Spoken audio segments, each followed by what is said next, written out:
The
outstanding work of our change agents and Dr. Johnny Cruz Craig, we worked on different topics, not just the normal thing.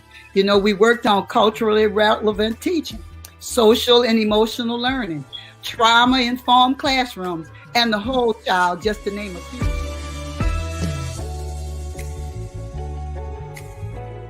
In terms of what you all are doing and what it means to us and what it means to everyone, education is a foundational key. I think it was George Washington Carver that said education is the key to freedom, which is the tie and the link between education and social action.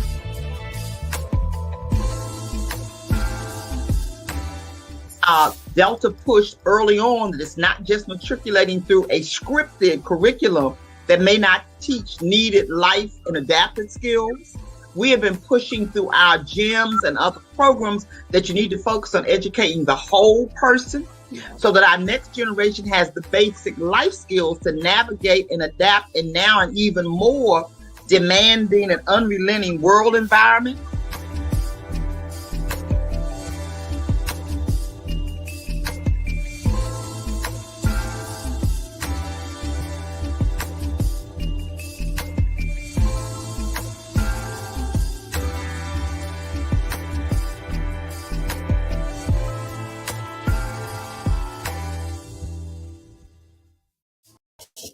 Well, good evening, everyone. Wow, wasn't that a great introduction? Thank you so much for that. It got us really fired up because we want to welcome you to our broadcast tonight, and we want to talk to you about teachers advocating to lead great change. So tonight we're going to do our third presentation of our series. We've had a series of social emotional learning to forge a new pathway that'll get us to social justice. And we're excited to share our third presentation tonight with everyone in our audience and all of my colleagues that are here in the studio with me tonight. This series has been created and is presented to you by the Florida TAG team, and TAG stands for Teachers Advocating to Lead Great Change. So when we say TAG, you're it, you know we're asking you to be a part of all this great work that we're doing. Our Florida TAG team is not all with us tonight. Some are in the studio, some are not in the studio. So let me introduce to you the folks that are not in the studio, and then my studio colleagues can introduce themselves. Dr. Connie Goodman, who is a faculty member at the University of Central Florida, is one of our TAG team members. Dr. Martha Lou Stewart is a professor at the University of Central Florida, another one of our TAG team members. Dr. Mary Little is also a professor at the University of Central Florida, one of our TAG team members. And that's me. I'm Suzanne Martin, and I'm a professor at the University of Central Florida. And our other member that is in the audience but not on the stage with us tonight is Miss Cammie Barry, and she is in Seminole County. She's our TAG team member that's a little bit north of us, and very, very active and very busy.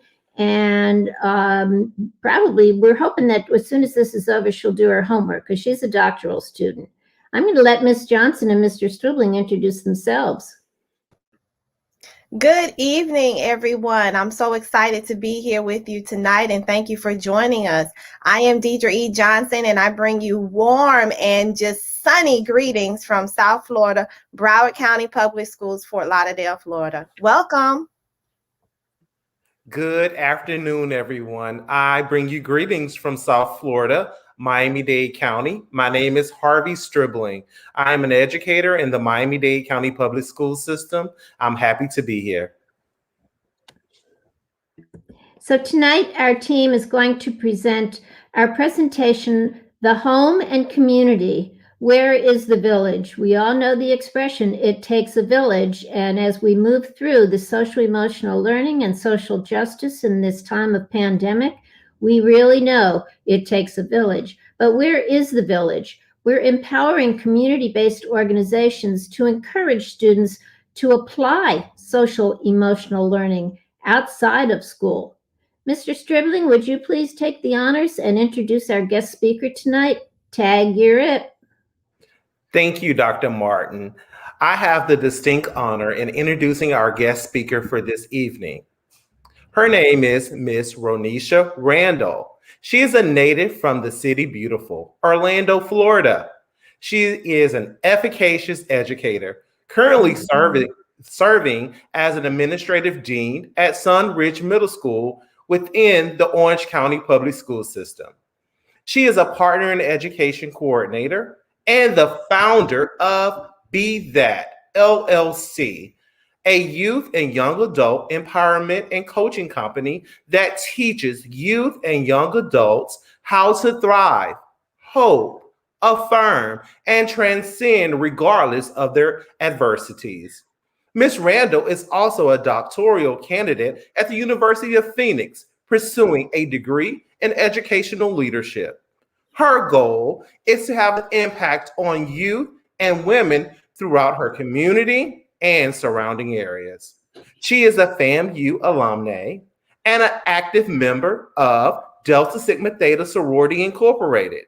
One of the many accomplishments to date is an article published in the University of Phoenix Scholar, which was published October 2020, titled COVID-19 and Protesting for Social Justice, Taking Risks to Ensure Diversity, Equity, and Inclusion Within Today's Communities of Practice. Also, her volunteer work was recently highlighted on a local CBS television newscast, Getting Results in Our Public Schools. I present to you our dynamic speaker of the hour, Miss Ronisha Randall. Welcome. Well, good evening, and thank you so much for that great introduction. I am so excited to be here as we dive into SEL, social emotional learning. And so the question that I pose to you tonight, this evening, is where is the village? As we go throughout this discussion, I will often ask you, where is the village? And I hope by the end of the presentation, you'll know where the village is. So let's dive in. Social emotional learning. In order to really understand social emotional learning, let's go back to the beginning. So social emotional learning came about back in the 90s, around 1994. And recently it has resurfaced. Why? Because depression has increased among students. Why has it come back into the forefront? Because mental health is an issue, more of an issue among students. And so we've been trying to figure out, how can we support these students? How can we help them be successful? And then here we are in 2021. And what happens? We're still dealing with a pandemic. So the pandemic stems back from last year, but guess what? The impact is still being felt. And so what we're trying to do is find effective ways to support students, and SEL, social emotional learning, allows us to do just that. So what is SEL? Well, social emotional learning is just learning how to manage your emotions. It's that simple. However, it has to be taught. So when we look at social emotional learning, there are 5 key areas to focus on. We have to look at self-awareness. Well, what is self-awareness? It's having an understanding of your emotions. And then we have to move into self-management, the ability to control your emotions. Well, then you move into social awareness, being able to treat others how you want to be treated. And then we go into relationship skills, and that's important. The ability to have healthy relationships. And our last key concept, responsible decision making. The ability to make constructive decisions. So those are our 5 areas for social emotional learning.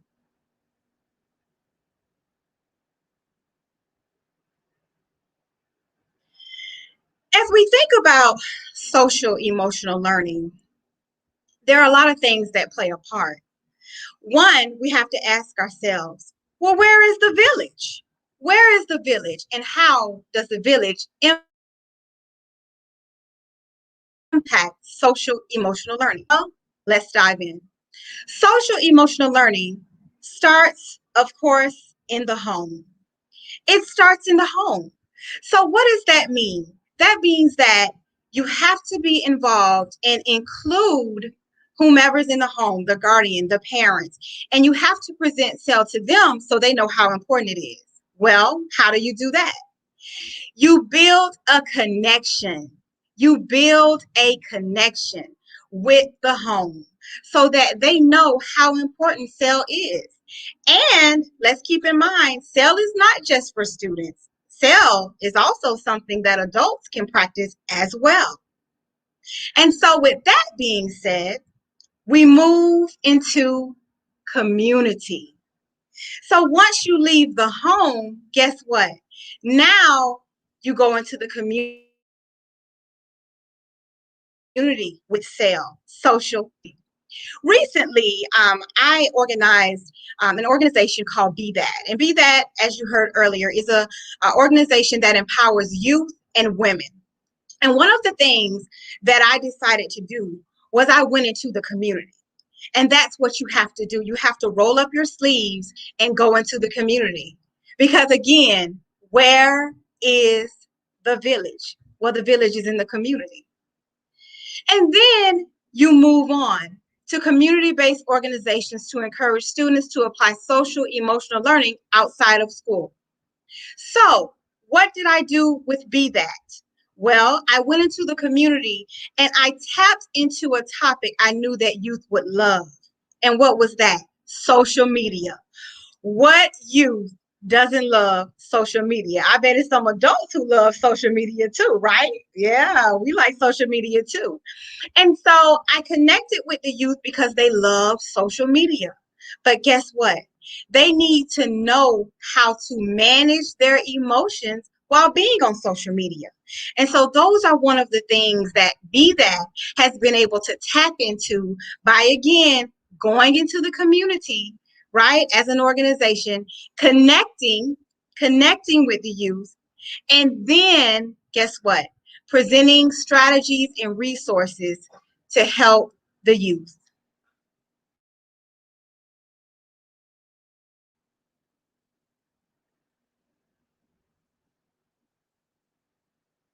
So how do you go into the community? Because again, the question is, where is the village? We know that it's in the home. We know that it's in the community. Well, guess what? It's also in creating opportunities for collaboration. What does that mean? That means that you can't always wait for someone to come to you. Sometimes you have to reach out to them. So be that went into the community and they reached out to an organization and said, hey, this is what we're doing. And we know that the students can benefit from this. Because again, it's going to tap into that social emotional learning, that self-awareness, that relationship skills, responsible decision-making skills, right? And so you create opportunities, right? You have to create opportunities and then collaborate. And as you create opportunities, guess what happens? You gain access. You gain access to more youth, more opportunities, more resources, and you're still able to help the youth navigate through all these different emotions that I know they are feeling because I see it every day. And so we have to meet the students where they are. If they're at the community center, we meet them there. If they're at an organization or extracurricular activities, we meet them there. And so as we gain access to these resources and more youth and we're able to make a larger impact, guess what we have to do then? We engage the residents within the community because, again, the residents have to have a buy-in as well, right? Because remember, SEL is not just for students. Social emotional learning is for adults as well. We all have to know how to manage our emotions. And so you engage the residents within the community because you know that the community can pull together and then there becomes this great awareness.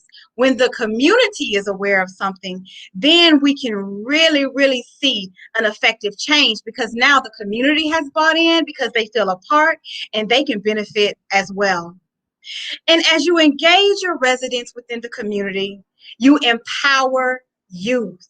That is exactly what SEL does. Social emotional learning, that empowers youth because now they understand how to control their emotions. Now they understand how to have healthy relationships. Now they understand they don't have to be violent. They understand how to get to resolution without physically hurting one another. And that's what we want our youth to do. We want them to be able to navigate through life as respected citizens, right? Know themselves with respect and integrity. And it starts with knowing how to manage your emotions. And then as you empower youth, you move to maintaining and fostering relationships. Because along the way of this journey of identifying all these different things and all these different organizations, you have to make sure you keep that connection because you never know when someone can provide a resource for you to help the youth. Again, making sure that they are able to learn and stand on their own as they learn and learn more about social emotional learning.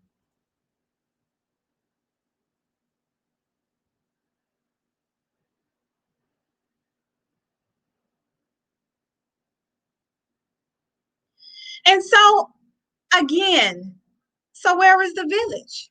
Well, the village is in inclusivity. So we want to make sure that everyone feels included because I have learned being an administrator at a school, when people feel included, guess what? You get more bang for your buck. That means that they buy in, they participate, they put effort into it, right? And they do things that perhaps they wouldn't normally do. And as you include them, that means you also have to include families, right? And households. You have to include everyone. Everyone needs to know how important SEL is, social emotional learning, because sometimes people feel like, oh, well, it doesn't affect me, so it's not important. But it does. It does, because guess what? Around adults, especially ones who they admire, who they look up to, who have so much influence over their lives, they are watching how we behave. They're watching. You don't even know how much of an impact you have on the youth. And so they're watching every move. They're watching how we carry ourselves. They're watching what we say. So we have to make sure that we are examples, and we want to make sure that we include our families so that they know the kids are watching, the youth are watching, and that they can put their best foot forward. It can be a learning process for everyone. They can all learn at the same time, and we can all learn at the same time. And then that moves us public places such as churches or youth centers. What we want to do is provide opportunities for students to learn. See, once we explain what social emotional learning is, and the youth are aware, right, of what it is that social emotional learning brings to their life and how it enhances them, because social emotional learning, it increases academic achievement, it decreases depression. It increases pro-social behaviors such as empathy and kindness. And so we want to make sure that the youth understand this. And so once we explain what it is, right, we teach them what it is, we want them to be able to then apply it. Well, how can they apply it? They apply it, right, by being in scenarios where they have to use it, right? They have to be in a situation where they have to think first, be in a situation where perhaps there's conflict. They don't agree with something. Something happened that they didn't like, or maybe they felt like they were treated unfairly, right? And so they have to know how to deal with that. Um, just to give you a quick story, earlier today, while I was at school, we were placed on a lockdown. And just to give you a quick summary of what a lockdown is, it's when something in the area near the proximity of the school, something is happening. And so they put the school on lockdown to keep the students and the staff safe. So today we were put on a lockdown. I don't know exactly what happened, but I can tell you that social emotional learning played a part. Why? Because that means that something happened where someone, they didn't have control over their emotions, right? They didn't have that social awareness where they treated others like they wanted to be treated, right? They weren't able to self-manage themselves, and they weren't self-aware of what was going on. And as a result, it impacted an entire middle school that had to be placed on lockdown. So just in that one example, social emotional learning impacted over 1,000 students, over 100 staff members, just within 45 minutes to an hour, because someone didn't know how to manage their emotions. It's vital, it's important, but guess what? We can give our youth the tools to be successful. And then as we move out of public places, we go into extracurricular activities. Many times, extracurricular activities such as sports, it teaches our students and our youth about sportsmanship and teamwork. But wouldn't it be great if the staff and people around them, whether it be a Pop Warner team in the community or even something within the church, wouldn't it be great if they took that moment and they actually said to the youth, this is an example of, I just saw you, Yuji, where you managed your emotions. And I'm proud of you. I'm proud of how mature you were when you handled that situation. Social emotional learning. And so as we move out of the extracurricular activities, we move into organization awareness. Now, many youth are a part of different organizations, okay? And so what we're saying here for organization awareness is, how can we make other organizations aware of how important social emotional learning is? Well, yes, I'm an educator, so I know how important social emotional learning is because we work with it within the school, and I also work with it within my organization of Be That when I go into the community. But what about organizations who may not have this information? Well, we have to make sure that they are aware of social emotional learning so that when they come in contact with youth, they're able to use these examples as well. And not only that, but let's say an organization, maybe they can't necessarily put their time in, but they have some resources, right? And we know that resources are good because it provides things where perhaps we may not necessarily have the funds to do all the things we want to do or implement. And so having that organization awareness, then we know that, okay, this organization, they can't necessarily give their time, but they're willing to give finances. And with those finances, right, we can implement certain things where perhaps we have incentives for social emotional learning, because now we're motivating you and we're encouraging you, and then we're saying to you, I see you. I see the effort that you've made. I see how you handled that situation. And because I see you, I'm going to give you this as a reward. Now, obviously, we want students and youth to know that the reward is really in the integrity and the respect of themselves and learning how to be responsible adults, right? But as students, they are often motivated by incentives. So we want to make sure we keep that in mind. And I think having that organization awareness will do that. And then we move into opportunities for lesson and growth for students. Many times we have a lot of missed opportunities because situations present themselves and we don't use it as an opportunity for students to grow. As an administrative dean, I try to allow my students to see any mistakes that they've made even before a consequence is even given. And so in Orange County Public Schools here in Orlando, Florida, we practice what's called restorative justice. And when I think about social emotional learning, I also think about restorative justice circles because it allows all parties involved to sit down and have a discussion. And the discussion is like peeling back layers and layers and layers until we get to the root of whatever the issue is.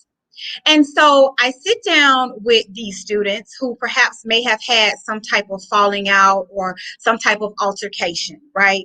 I sit down with them and I say, what's the issue? They summarize the issue and I tell them, we're going to have a discussion about what just took place. And as we have this discussion, I want you to respect each other. You're going to tell your side, the other person will tell their side. The goal is to get to a resolution so that everybody can be on the same campus, right? In a safe environment and feel comfortable so they can be successful academically. So we sit down and we have this discussion. We listen to the other person say, that really hurt when you said X, Y, and Z. Or I really felt some type of way because I've had an experience with that type of situation and it was a really bad time for me. And so we sit down and you can see the light bulb go off when the students are having this type of dialogue because they're like, oh, wow, I didn't know that you had someone that just passed recently. I'm sorry I said that. Or I didn't realize that, you were sensitive about, something going on with your face or your acne. Those are the type of things that our youth are dealing with. And so those are the type of things that we have to remember as we prepare them to be responsible adults. And so providing those opportunities, again, will just continue to allow them, right, to key in on their growth. And so now they're able to say, you know what, I probably shouldn't have done that because I see how hurt he was or I see how hurt she was, and I wouldn't want them to do that to me. Again, being socially aware. So it goes right back to what? Social emotional learning. And so being that social emotional learning is so important, what we really have to do is we have to let kids know that it really becomes a way of life, right? Social emotional learning really becomes a way of life because as you learn it, you become more comfortable with it and it becomes a part of the authentic you and who you are. And being able to manage your emotions, being able to have healthy relationships and being able to have to make constructive choices, those are important, especially as they grow into adults, right? And let's just think about it. As adults, we know during this pandemic, Oh my goodness, haven't we had to have control over our emotions, right? And some days, we may feel like, oh, I don't know if I had control or not, right? Because it's just been so crazy and unexpected. But again, just being able to be aware, because that's the first thing, having that self-awareness of what's happening and what needs to change and how it can be changed. And so I go back to the same question I asked in the beginning. Well, where is the village? Well, I'm here to tell you that the village is in you, and you, and you, and everybody who's watching, everybody who has joined us. The village is in you. And so what we have to do is we have to just do our small part, right? If everybody just did a small part, imagine what type of positive change we would have. Imagine how much academic achievement would increase. Imagine how mental health and depression would decrease. Imagine how much more confident our youth would be as they carry themselves and as they go through life becoming adults. And guess what? Then they can perhaps help the generation behind them. They could even help their parents or their guardians or their grandmothers. Because again, where is the village? The village is in all of us. And so if you take nothing away from what we've discussed tonight, I hope that you would know that the village is in you, it's in all of us. May we all rise to the occasion to be that village that our youth needs. Thank you.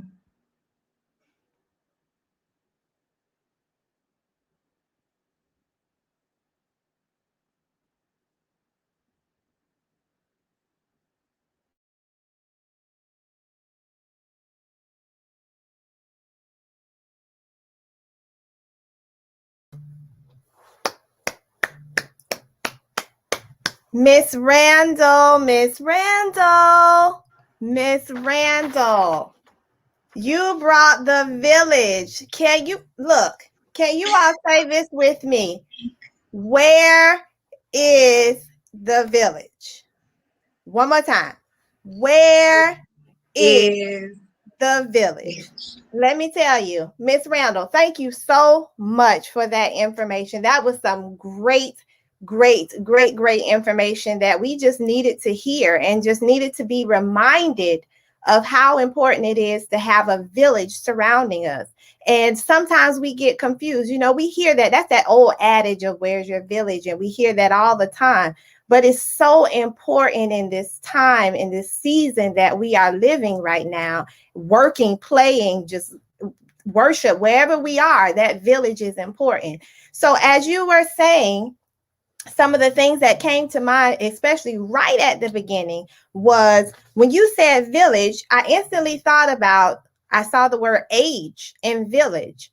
And when you think about it, it just goes to show you there's no specific range of people that need to be in that village. It encompasses everybody. And that's what Miss Randall was giving to us today, telling us that it's the family, it's the community, it's where we have to collaborate, it's where we have to support, where there's balance, where there's trust, inclusivity, responsibility. I mean, come on, I can go on and on. You should see this paper I have right here. I mean, it's full of words that just talk about the importance of the village. But let me just share some of those tidbits that Ms. Randall dropped for you so that you can take this away with you back to your village, back to your community.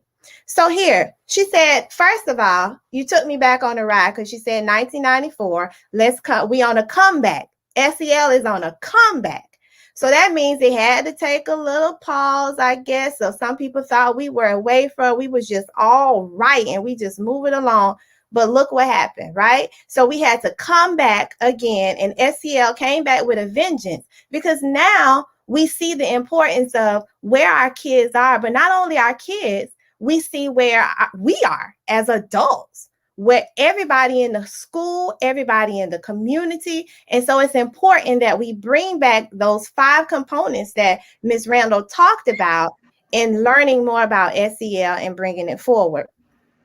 Ms. Randall mentioned that learning how to manage our emotions, but having to learn them because we have to be taught. People think that teaching is just when you're in the school. No, no, no, no, no. That's everywhere. So remember, we have to be taught how to manage those skills. And if we're not aware of that and not teaching or learning ourselves, how are we going to do that for our students? How are we going to do that to impact the community? So we went on, she talked about responsibility. Then she went in and broke it down for us about home, community-based organizations, even giving us insight on the organization that she has herself. But what she did say in the home is that this is where it's anybody in the home. It's not just that primary parent. It's anybody in the home that has to be a part of this building process because we all have that connection. Again, SEL is universal. It's not just for this community. It's not for this state. It's not for this city. It's for everybody. It's not just one particular. It's universal. Then she said, okay, we go from the home, but then we got to go into the community. When we do that, we got to roll up our sleeves and we got to get in the nitty gritty. I remember when I worked at one school in particular, and every time we had a new teacher or a new group of teachers, we took them on a tour of the community that they were about to serve, of the students that they were about to receive. We wanted them to know where the kids came from, where they lived, maybe where their parents worked, where they worship, where they shop, whatever they did. We wanted them to know where they were going to be because they had to be prepared for the students that they were going to receive. So that's important that we know our surroundings, know your audience, know your community. And then, of course, we can move into our community-based organizations, but we have to, of course, be able to teach them. They have to know because not everybody knows. People bring businesses in communities, but that's, of course, economic development. But then again, they might not know what is actually going on. And so we want them to be equipped as well. So here we go. She went on the comeback. We done came back. Now we kind of move through all the different components. And then she told us, we cannot always wait. Y'all remember they had that book, Waiting on Superman? We hear that all the time. We waiting on Superman. Well, Superman, Superwoman, super everybody is already here. Because at the end, she said, it's you. It's you, it's me, it's everyone around us. So we cannot wait. We have to come together. We have to know the opportunities that we need to bring. We have to collaborate. And then once we do that, we gain access because we get familiar. We understand. We make those connections. We know where we are. We get involved in that particular process. And I remember here, when she said engage residents within the community, that is so important why we have SAC at our schools. That's why we ask for community partners so they know exactly what's going on. We have to make sure we're involved in all aspects. Yes, we want the resources. Yes, we want all of those things, but we need the people. We need the people because our students need to see a variety of what's out there. We talked about empowerment. We talked about how if we can empower the students, they learn how to stand on their own. They know how to be able to do that, to have those conversations when they fall into maybe elements of depression or they fall into those different aspects of what they may be experiencing, and then they actually have someone to pull together with them. Then they have to learn how to maintain and foster relationships. Let me tell you something. Relationships are not easy. It doesn't matter where you fall in that village. It's not easy. We always have to regroup, rebound, reset, redo, understand what we need to. But if we don't have those relationships, Ms. Randall told us, if we don't foster those relationships, SEL is not going to build in that community. And we need that. We need to have that SEL. So then as we round the corner here, she told us inclusivity. So if you didn't pick that up in the home community, the community base, she went back and said inclusivity. Everybody wants a seat at the table. That's right. Everybody wants to be heard. Everybody doesn't know how to do that. And that's why it's important for us to work together, allow everyone an opportunity to be at the table, to be a part of the actual work that is happening. So it doesn't matter. We go back again. Doesn't matter who's in the home. Doesn't matter which age range you fall in. Everybody can have a seat at the table. Households, families, public, churches. Look, you don't have to be the most religious person to be fed or to get something out of somebody from the church, because they provide programs, they provide food, they provide shelter, they provide a variety of things that can help that community. Come on now. I know y'all walking with me, right? Y'all walking with me. Okay. We're going to round the corner here a little bit. Extracurricular. I think I saw someone put in the actual comments. You know, it's important. I used to coach basketball, and I'm a lover of basketball. And when I coached basketball, it was important for me to make sure that I supported my students regardless of whether they were on my team or anything else that they were doing. And as they got older and went into other things, I still went out and I supported them wherever they were. And you just don't know how much that means when they have someone else to come and support them. That's community. That's unity. That's somebody who they can trust. That's somebody that they feel is there to be there as a support for them in this process, so that when they're going through those emotional roller coasters, because I had middle school, when they go through that emotional roller coaster, let me tell you, middle school is a roller coaster, folks. You got to be FEL equipped times 20 in middle school. So when you do that, you have to make sure that you bring in that connection with them, and it'll carry forward, because then we have those partnerships with those organizations that some of us belong to and that some of us are becoming more familiar with. We have to educate them. They can't just say that they can just drop off things. Says, no. We need you to understand what this is, so that there can be a balance and that we can have that connection and the students can see everything else. But you know what she brought forth for us tonight that we probably haven't heard in a while? Restorative justice. Miss Randall said restorative justice is where it lies. That is an opportunity for the students to speak their minds, to speak their truth, and for someone else to know and learn from that, so that they can have a conversation. Why? Because that's going to foster a new relationship. That's going to build something else that's going to hopefully be positive as they move forward in their growth in school, academics, social, emotional, whatever it may be. And that's going to do what? Bring that village together. That's what it's all about. So restorative justice, we got to get on that restorative justice. We got to bring more of that restorative justice back home. So now we're gonna slowly go ahead and wrap this up.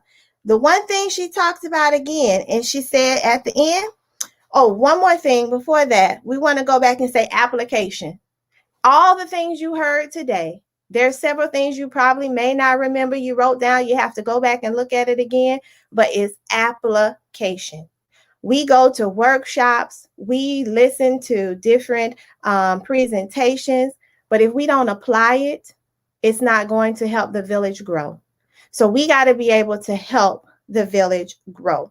So as Miss Randall gave us, Miss Randall, we're going to move into a Q&A in just a second, but Miss Randall said, where is the village? So where is your village? Do you know your village? Do you need to find a new village? Do you need to add to the village? You might need to kind of change up the village a little bit here and there. You never know, right? But the village is in you. It's in you. It's in you. And especially it's in you. Ms. Randall gave us that. She told us all that. She dropped that on us tonight. So make sure that you remember. And she said this at the end.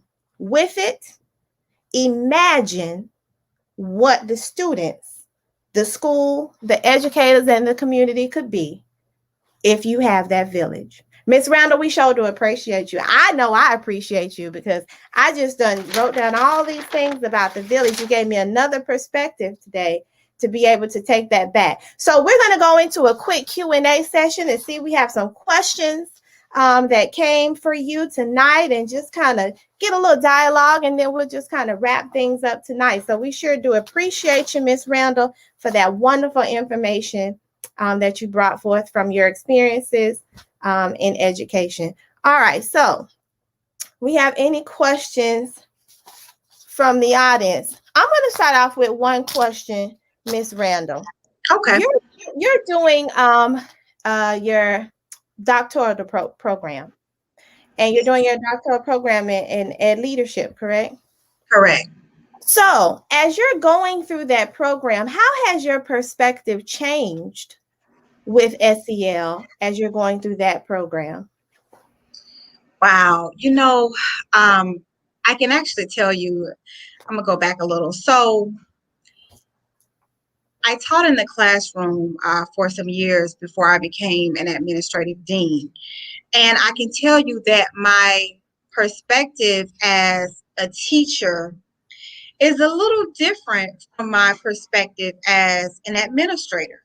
As a teacher, I think there were so many things, outside variables that perhaps maybe I just wasn't privy to. Mm-hmm. And now being on the other side, I'm able to say, oh, wow, okay, so that's why that's necessary. And that's why, we can't do it that way. And so just being in this ed leadership program, it really has made me think about what type of impact I want to have, what type of impact I want to have on concepts like social emotional learning, and what can I bring to SEL that perhaps has not been brought. I've also been thinking about that because, obviously we found some things that work, but perhaps there are some other things that we can add to what we're already doing that would enhance it even more. And so, that's what I'm trying to do. I'm trying to figure out and research and find ways to enhance what is already being done so that we can become even more effective. And so being in this program has definitely allowed me to do that. And being on the administrative side has allowed me to do that. And then my experience as a teacher, I'm able to bring that with me. And so I feel like, I know all sides of the student and perhaps the positions as well. And then interacting with the parents, from a teacher's perspective and then from an administrator's perspective, and trying to bring all of those components together so that they work for the good of the student.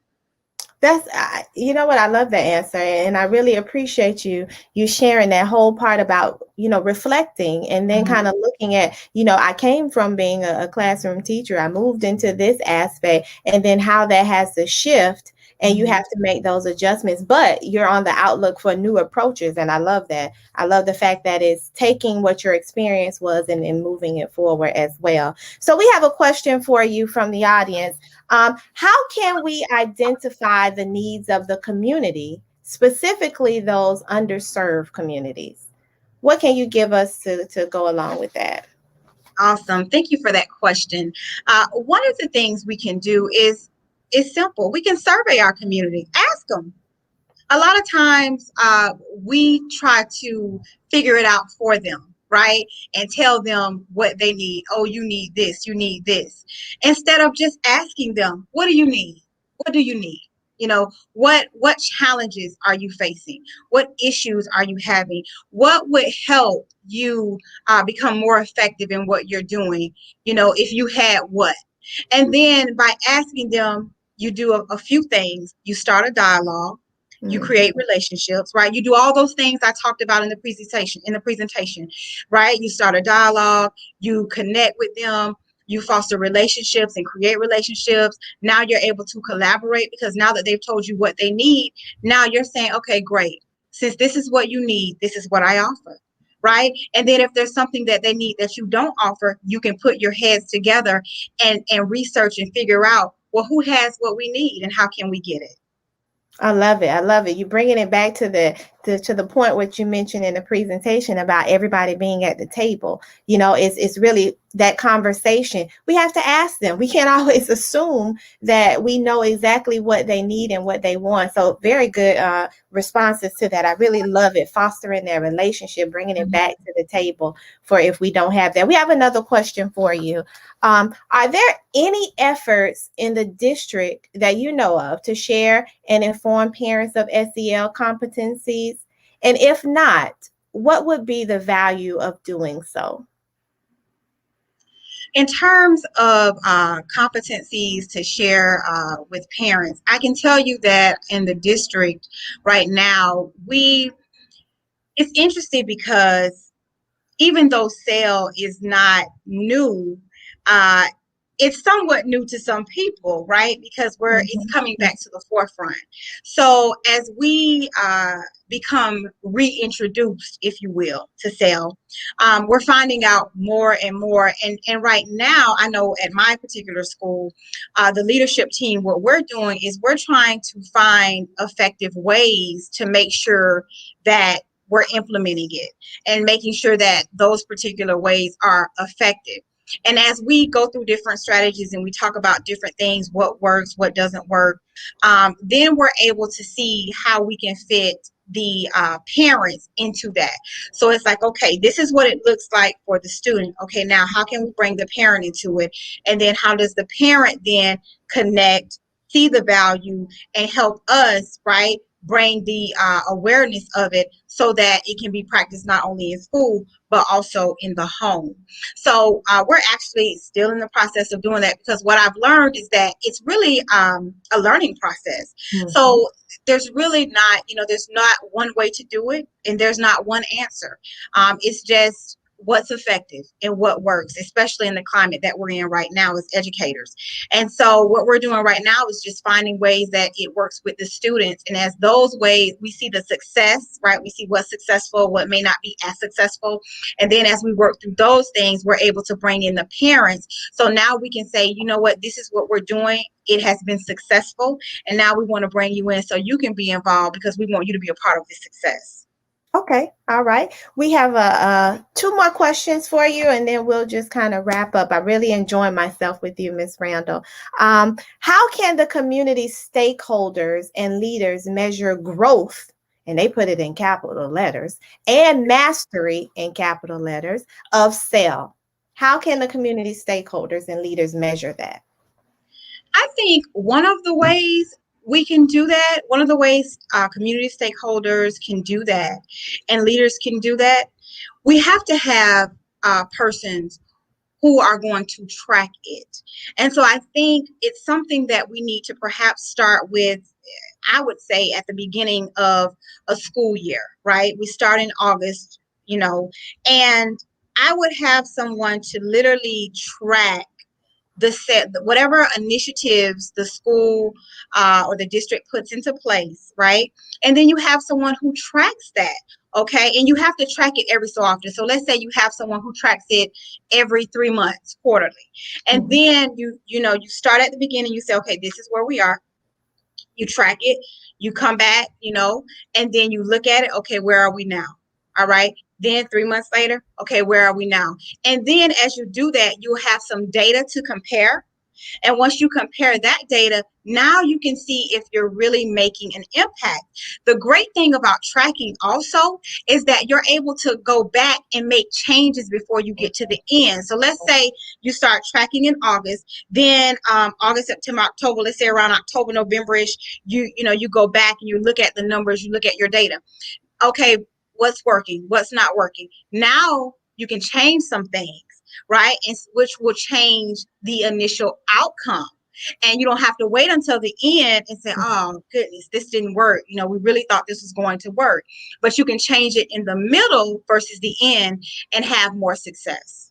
Good. Yeah, absolutely. I like that. I really like that whole point of tracking process. That's really important, even as when we're classroom teachers, just having that process of knowing how to be able to meet those needs. All right, we have one more question, I believe, from the audience, and then we're going to wrap things up tonight. When it comes to managing social awareness, are there any special provisions in place when it comes to ASD students, since most struggle with this skill. So now it's specific to our special needs students. Right, right. What I would say is that in terms of there being special provision, I have not necessarily seen any special provision.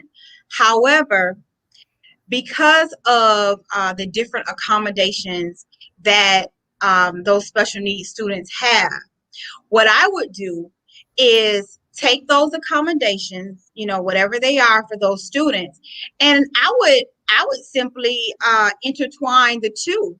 So I would take whatever accommodations, whatever the special needs students have in place, I would take that in conjunction with SEL and see how we can connect both of those, because honestly, I feel as though they're so very strongly connected. And so if we could sit down and just see, okay, where do we have a match? Where does it connect? And then we're still able to provide those accommodations. As a matter of fact, once you compare that, you might see that it's already happening. You just don't know it. You don't have a name for it, but it's already happening. And then you can say, oh, okay, actually, you know what? We already do this. We already do this. We already do this. So now when we implement our SEL competencies, now we see that really some of the things we've been doing all the time, but we didn't know that it was social emotional learning. Absolutely. That's true. Miss Randall, I'm going to take a point of privilege before we wrap up. I'm going to take this one point of privilege. I am so curious to know, you talk about village. Tell me a little bit about your village. Can you just give us a quick little snippet of your village that has kept you going in this field of education? Oh my goodness, I sure can. Well, I can tell you, I was raised by two educators. It may be obvious, I don't know. Both of my parents were educators. They both worked over 30-something years. So I was raised with education. And a lot of people say, well, education is in your blood, because both my mother and father were teachers. And but what I have been able to do is I've been able to take my love and my passion and carve out my own journey of what that looks like. They had their journey and I've admired them and I'm thankful for the influences that they've been in my life. But I've been able to now, carve out my own journey of what that looks like. And the great thing is, I'm still journeying. And so there will be things that I continue to do, things that are new, that I'm very excited about. But that's part of my village. Both my parents were educators, and I have a sister who's also an educator. So the whole family are educators. And so, again, education is in my blood. But one thing that I love is that I've been able to carve out my own path. And I think that's important. And I've been able to find my own purpose. And once you find your own purpose, you're able to carve out your own path. And really, sky's the limit. And you can make an impact in all types of lives of students and adults too. And so it's just been a great experience for me. And I look forward to continuing to learn and educate myself, and then take that and hopefully go back into my community and help my community. And I learn from them as well. And that's another great thing, that while I'm, providing resources and giving things to the youth and organizations and just different people that I want to assist, I'm also learning from them. And that's what we have to have when we talk about the village, right? The village, we have to learn from each other.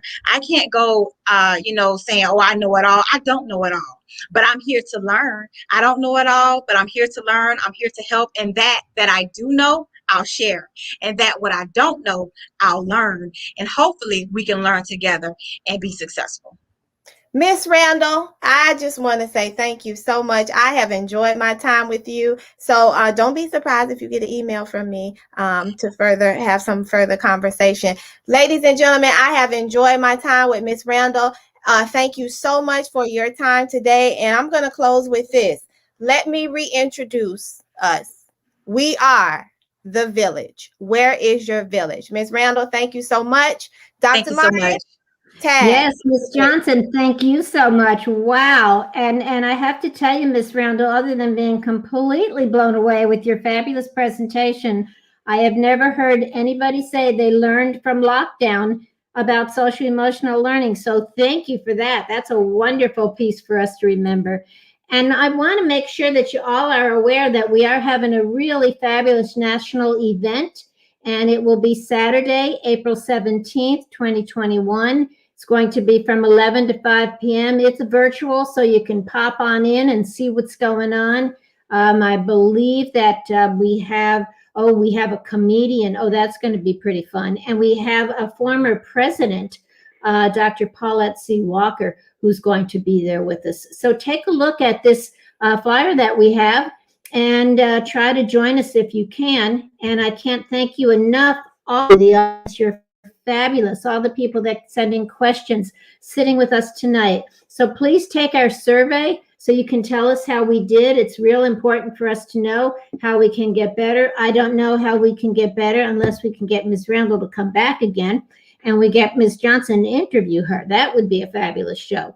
But here's our link. Go to SurveyMonkey and give us some information, if you would, please. We'd appreciate that. And if you want to connect with us, we're on Facebook. There's our Facebook link. And we are on YouTube. There's our link to YouTube.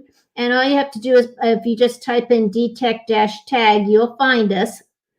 And then on Twitter, we're DTEC-TAG Change Agent. So we have so enjoyed this evening, and I can't thank you all enough for being with us, our fabulous guest speaker, our wonderful Florida TAG team. And now I'm going to say to everybody that's been with us, TAG, you're it. We gotta fight against them, but we need numbers. We need to show up at school board meetings.